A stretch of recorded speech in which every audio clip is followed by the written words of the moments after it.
एक आधार, एक मुख्य स्तंभ होता है जिस पर धर्म की नींव खड़ी होती है और जिसके ऊपर फिर धर्म रूपी एक सुंदर भवन बनता है।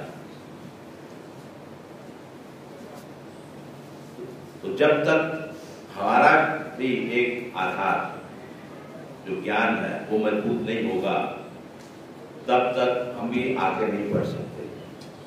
तो कोशिश ये करनी चाहिए कि सबसे पहले जो ज्ञान है, जो पंथ है, जो धर्म है हमारा, उसके मूलभूत क्या सिद्धांत है वो हम समझ लें। समझने से ही फिर हमारी दृढ़ता रहती है, आचार में योग्यता आती है और विचार में दृढ़ता। और ज्ञान को जानकर समझकर उसको अपने जीवन में अपना लेना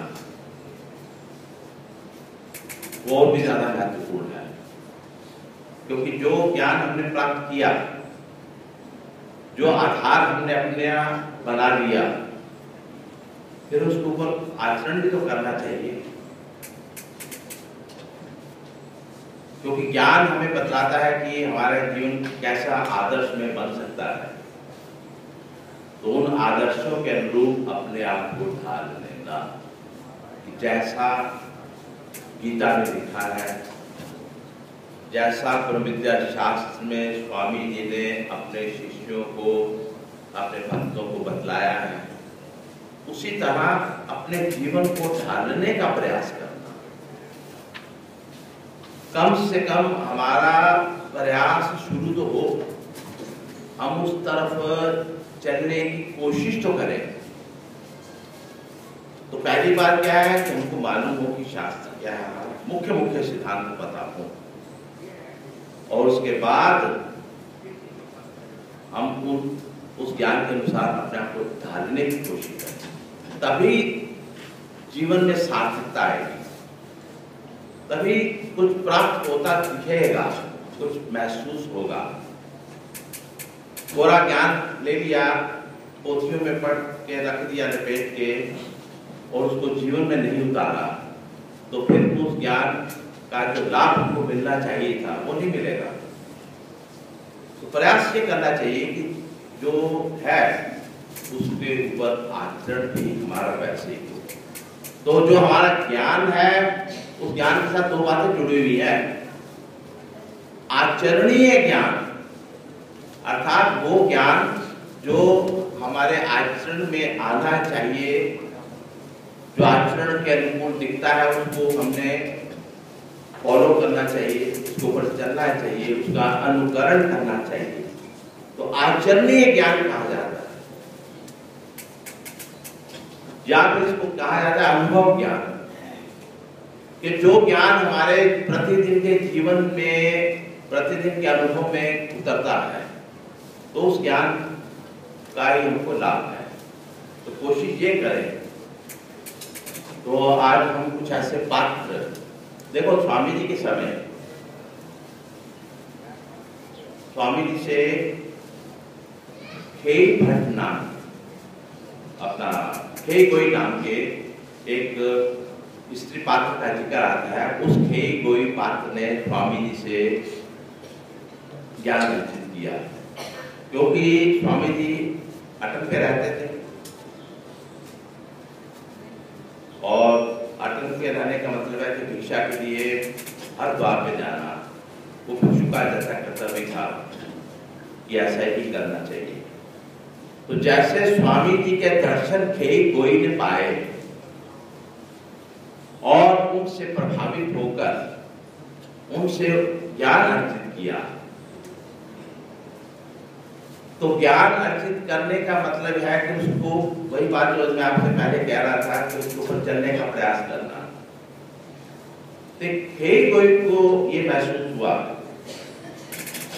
ये जीवन जो है अनमोल है, और इस अनमोल जीवन को माटी में नहीं रोड़ना। इस अनमोल जीवन को सिर्फ संसार में रहकर खा पी कर अपना प्रपंच के साथ निवाह करके, द्रव्य के साथ निर्वाह करके बिता दिया, वो किसका, उसका क्या लाभ है? कोई का एक प्रसंग आता है कि जैसे ज्ञान उसके भीतर उतरा, उसके मन के भीतर वैराग्य की भावना जागी, त्याग की भावना जागी, ज्ञान रूपी आदर्श को अपनाने की भावना जागी। उसका घी का दूध का बहुत बड़ा कारोबार था, दूर दूर तक उसका व्यापार फैला हुआ था। एक बहुत बड़ा गोदाम भी था जिसमें घी, दूध या उससे जो अन्य पदार्थ हैं उनका संग्रह स्टॉक रहता था। उसका बहुत बड़ा कारोबार था। लेकिन जब मन में वैराग्य भाव जागृत होता है तो ये सब चीजें बेमानी दिखने लगती है। ये सब चीजें जो है आने और जाने वाली दिखने लगती है। तो फिर कोई के मन में एक जो वैराग्य उठा तो उसे लगा ये सब क्या है।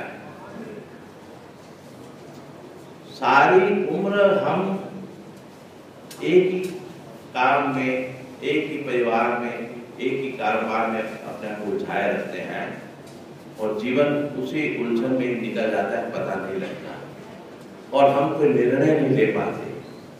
लेकिन कोई कुछ ऐसा ज्ञान उसके भीतर उतरा, उसे लगा कि जिन स्वामी जी ने मुझको ये ज्ञान दिया है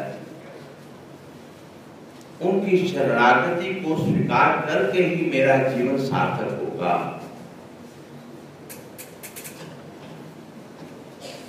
देखो, एक तो है ज्ञान और एक है विवेक। ज्ञान ऐसा हो जो हमारे विवेक को हिला के रखते, जगा के रखते। वो विवेक बतलाता है कि तेरे लिए क्या ठीक है, क्या गलत है, क्या ग्राह्य है, क्या अग्राह्य है, क्या स्वीकार्य है, क्या अस्वीकार्य है।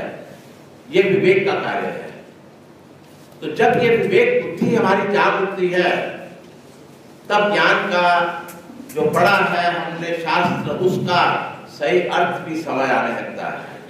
नहीं तो वो सिर्फ शब्द ही रह जाते हैं, अल्फाज ही रह जाते हैं और अल्फाजों का अपने आप में कोई अर्थ नहीं है जब तक हम उससे जुड़ते नहीं हैं। जब हम उससे जुड़ते हैं तो उनके छिपे हुए अर्थ, निहित अर्थ, मतितार्थ वो प्रकट होने लगते हैं।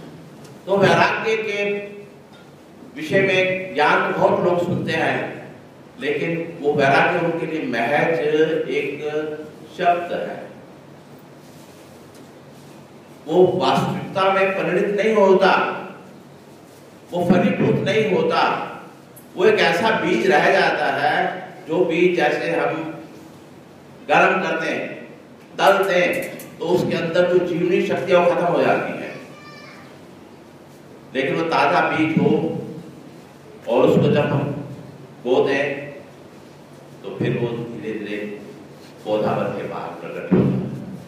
कहने का मतलब ये है कि कोई के मन के भीतर वो बीज अब पौधा बन के खिलने लगा और वो एक दिन, सुन लीजिए इस बात को, समझ लीजिए कि कैसे कैसे पात्र हमारे घर में होकर गए हैं जिन्होंने उन आदर्शों को अपने जीवन में उतारा है। महज कानों तक नहीं रखा, महज कानों तक उस ज्ञान को नहीं रखा, महज जुबान तक नहीं रखा, हृदय में तो ले गए। एक दिन अपनी दुकान को ऐसा खुला ही छोड़कर कई कोई स्वामी जी की शरणी आ गई और स्वामी जी कहते कि मैं आपकी शरणागति में आ गई हूं, आप मुझे स्वीकार करें। जो आपने ज्ञान दिया है उसने मेरे बंद आंखों को खोल दिया है।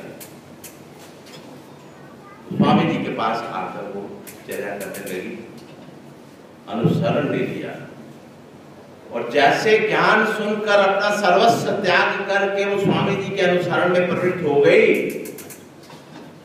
तो स्वामी जी ने स्वयं उसकी प्रशंसा करते हुए कहा कि त्याग तो वो जो खेई कोई ने किया।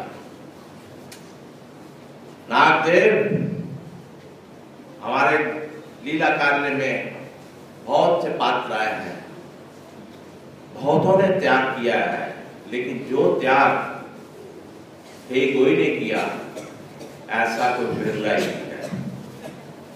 स्वामी जी की शरणागति में आके रह गई, पीछे दुकान खुली पड़ी है, गोदाम खुला पड़ा है, और खुला देखकर खाने पीने के पदार्थ थे, कुत्ते बिल्लियां भी अंदर आ गए। दिन रात दुकान खुली हो तो उसकी सफाई होने में देर नहीं लगती। तो कहते हैं कि खेई गोई के भतीजे, उन्होंने जब देखा ये दुकान और गोदाम खुला पड़ा है तो स्वामी जी के पास आए और खेई गोई से आके कहने लगे, खेई गोई ये तुमने क्या किया? भरा पूरा अपना गोदाम और दुकान तू छोड़कर आ गई है, तेरे को उसकी कोई चिंता नहीं है, उसको जाके पहले समेट।